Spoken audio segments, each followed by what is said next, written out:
دوبارہ پھر کوڑا ڈالا، دوبارہ پھر حضرت یونس علیہ السلام کا نام نکلتا ہے۔ انہوں نے کہا کہ پھر انکار کیا ہے کہ ان کو نہیں گرانا، اور تیسری مرتبہ جب دوبارہ پھر کوڑا ڈالا، حضرت یونس علیہ السلام کا نام تیسری مرتبہ بھی نکلا، اور وہ خود کھڑے ہو گئے کہ میں نے اپنے رب کی نافرمانی کی ہے اور میں نے اپنے رب کے حکم کو نہیں مانا، میں خود چھلانگ لگا دیتا ہوں۔ انہوں نے بڑا اصرار کیا کہ آپ تو نیک بندے، آپ کو نہیں لگانی چاہیے، آپ نہیں۔ آخر کار ملا بھی اور مسافر سارے راضی ہو گئے۔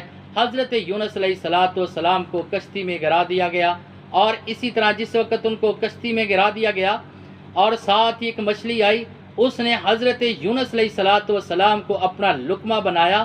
اللہ رب العزت نے آسمان سے مچھلی کو حکم کر دیا، اس کو آپ نے غذا نہیں بنانا، اس کی ہڈیوں کو توڑنا نہیں ہے، اس کو نقصان نہیں ہونا چاہیے۔ اور اسی طرح یونس علیہ السلام کو اس نے اپنے پیٹ کے اندر قید خانہ بنا لیا۔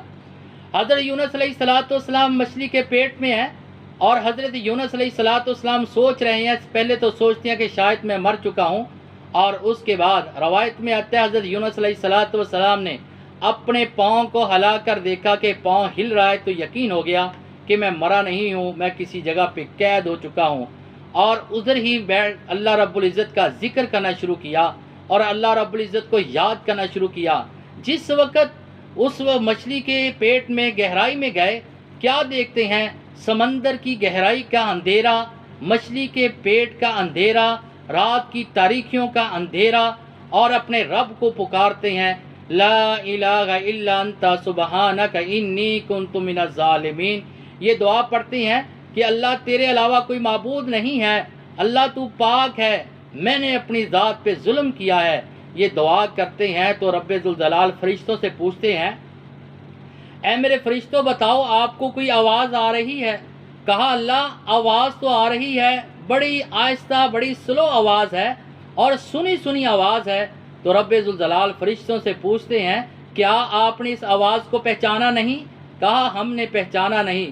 کہا یہ میرا پیغمبر حضرت یونس علیہ السلام یہ مچھلی کے پیٹ سے پکار رہی ہیں۔ پہلے تو مچھلی کے پیٹ کی گہرائی کا اندھیرا، اور اس کے بعد سمندر کی گہرائی کا اندھیرا، اور تیسرے نمبر پہ رات کی تاریکیوں کا اندھیرا، وہاں سے یہ میرا بندہ مجھے پکار رہا ہے۔ حضرت یونس علیہ السلام فرماتے ہیں کہ جس وقت میں گہرائی میں گیا، میں نے کیا دیکھا؟ اللہ کی تسبیحات سمندری جانور بھی کر رہے ہیں، اور اسی طرح تمام بیان کیے جا رہے ہیں۔ پتہ چلا کہ یہ تسبیحات ہو رہی ہیں، اللہ کا ذکر ہو رہا ہے، یہ سمندر کے جانور بھی تمام کر رہے ہیں۔ اسی طرح حضرت یونس علیہ السلام 40 دن مچھلی کے پیٹ میں رہے، اور 40 دنوں کے بعد اللہ رب العزت نے ان کی دعا کو قبول کیا، اور پھر مچھلی کو کہا کہ اس کو دریا کے کنارے پہ نکال دیا جائے۔ جس وقت حضرت یونس علیہ السلام کو مچھلی نے دریا کے کنارے پہ نکالا، وہاں پہ نہ کوئی سایہ ہے، نہ کوئی درخت ہے، اور کچھ بھی نہیں، دھوپ ہی دھوپ ہے۔ حضرت یونس علیہ السلام نے باہر آ کر کھلی ہوا کا سانس لیا اور اللہ کا شکر ادا کیا۔ تو رب ذوالجلال نے کہا، اے یونس اگر آپ میرا ذکر نہ کرتے، مجھ سے معافی نہ مانگتے، تو ہم کبھی بھی آپ کو نہ نکالتے۔ تو حضرت یونس علیہ السلام نے سانس لینے کے بعد دیکھا کہ وہاں پہ دھوپ ہے، سایہ بھی نہیں ہے۔ روایات میں آتا ہے کہ ایک بیل والا درخت پیدا ہوا اور اس کا سایہ ہوا۔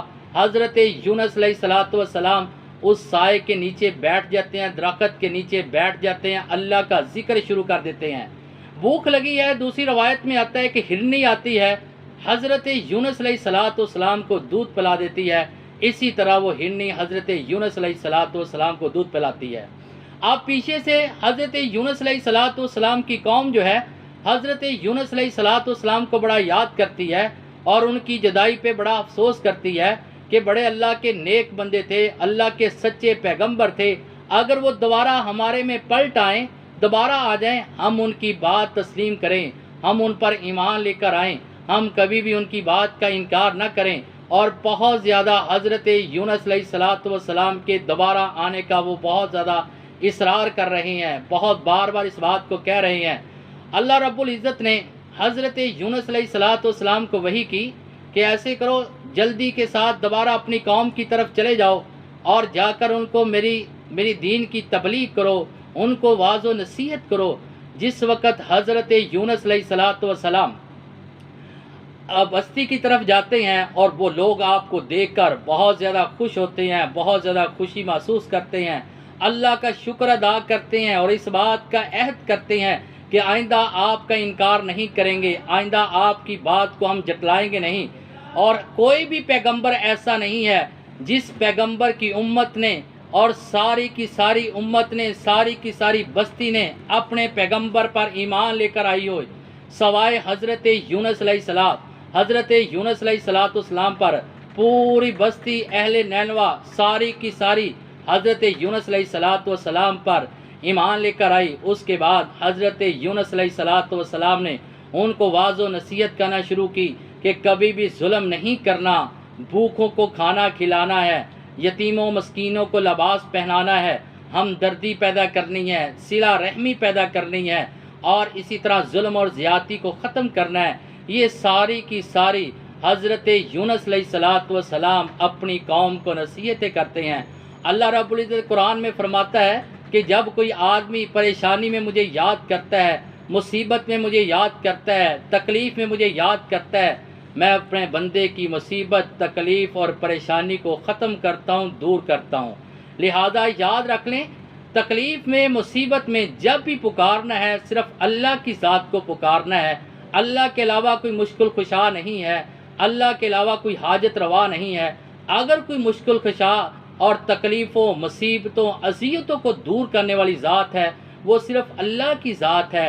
لہٰذا ہمیں بھی مصیبت آئے، تکلیف آئے، اذیت آئے، جیسے پیغمبروں نے، تمام پیغمبروں نے رب ذوالجلال کو پکارا، نبی علیہ السلام نے غزوہ بدر میں اپنے رب کو پکارا، یونس علیہ السلام نے مچھلی کے پیٹ میں اپنے رب کو پکارا، تو ہمیں بھی اسی طرح پکارنا چاہیے۔